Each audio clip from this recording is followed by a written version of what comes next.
Okay, so let's talk about it. This is a little quick life update. So yesterday was 1 year. We had been divorced for 1 year. So I was 1 year post-divorce. And I thought about it. I thought about it all day, and I said, I wonder if my ex even realized it. I wonder if he thought about, it's been a year. And so I texted him last night. And I said, hey, did you know that today makes a year? And he was like, no. I said, well, I saw it on, I already knew it, but then I saw the memory on Facebook of where we posted that, hey, we're going our separate ways. Everybody, we just, would appreciate your love and positive support. And I said, this year was tough. We had to learn now how to interact with each other from a different dynamic. And that created its own challenges.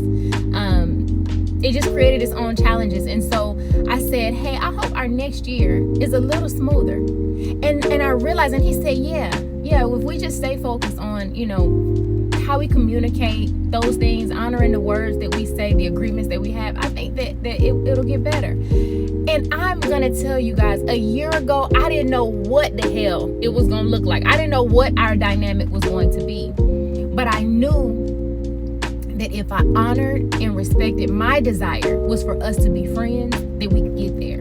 Now, we're not the best of friends yet, meaning we still have to learn how to hold space with one another without the emotions. And so that takes time. 15 years of marriage, when you're in a space, you got to shift. You got to shift a little bit. And so I'm so grateful that we have these 3 beautiful children together. We have 8 children that we have been bonus parents to, the blended family. And we've had to learn our relationship in a new way. But I'm so grateful that we could keep the children the focus. And neither one of us have been perfect this year. Neither one of us were perfect in the marriage. No, we were perfect for each other in our growth. But that's about it, baby. And so I just wanted to say I'm so grateful that I made it a year. And I shared some of my challenges with you. I shared things I overcame. And there's still a lot more to share. But at the time, I needed to respect everybody involved, especially the children and including him. So there's not a lot of detail, but I shared the struggle. How I had to learn to find my voice. How I had to learn to love me. Put me first. Not be a people pleaser. Had to learn how to stand 10 toes down on my boundaries that protected me and my inner peace. Those are the things that I had to learn. Those are the things that I was glad to share, because those were the reasons why I did what I did. Getting to that point, the version of me who could be confident, the version of me who knew her worth, the version of me that loved herself more than anything else. And the version of me that was ready to show up unapologetically herself, her most authentic, genuine self. I had to do it for her. And so, anyway, my point is, we made it a year. We did communicate about the year. We both agreed that, hey, yes, it may have been tough, but this next year is going to be even better. And I'm excited. Now, I'm going to tell y'all something that may be strange. We don't follow each other on social media. For that reason, we didn't want to think that every post that we made was about each other. I could be talking about something from 20 years ago, and if it applied, they may think so. We're not following each other at the moment. So I'm going to tell y'all this, and one day I'm sure he'll see this video and be like, really?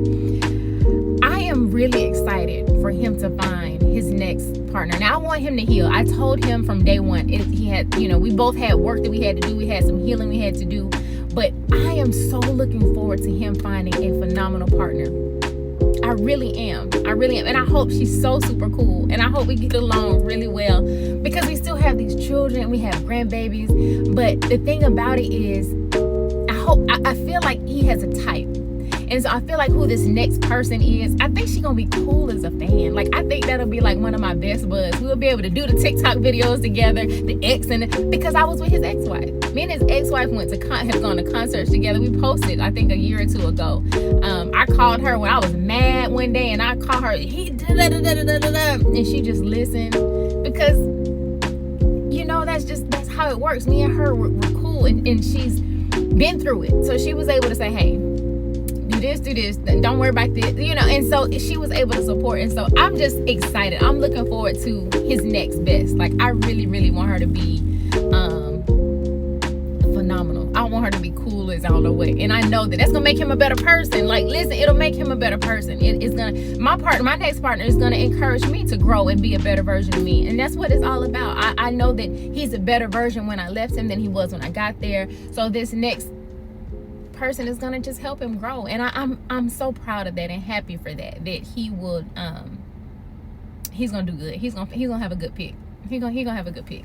I am too, whenever that time comes. I'm so looking forward to it. Although I told you, I found so much peace in this space of just me. Like, I'm at the gym. I missed my first class because I did something off schedule. Like, I just am free to move around and flow how I desire. Like, I can do what I want to do. I don't have to be thinking about certain things. And that's a good space to be in. I'm not saying I don't want a partner in the future, but what I'm saying is I'm present here in this moment. I'm grateful for this moment. I'm grateful that I can do my podcast and share information and speak. And I've been asked to speak in some rooms coming up here in the next month or so that I never thought I would enter the space. I never saw me in that space.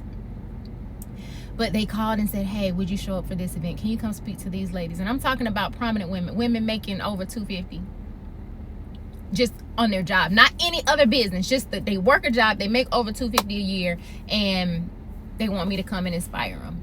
Do you know how much joy and gratitude I have in myself for even being thought of? However, is what I've always known. And I knew that I had to do some hard things to get here.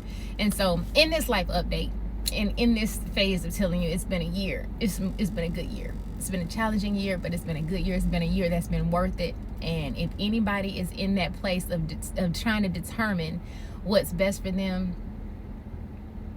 choose you. Choose you, baby girl. You're here for a reason. You're here for a reason, and the hard things are only there to help you evolve, to help you get stronger, to help you anchor in on who you truly are, of remembering your true essence is only here for a purpose. So choose you. You can't go wrong in that aspect. I am at the gym. I am going in here to continue to get fine. I think I'm gonna do a recap. I might post a video of what my day was like yesterday and how I honored myself and gave myself some love and spoiled myself just because it was my day. To be proud of me. I felt like it was like a year. I was one, like a rebirth. I was one. And so that was that. Love you. We will talk soon. Peace.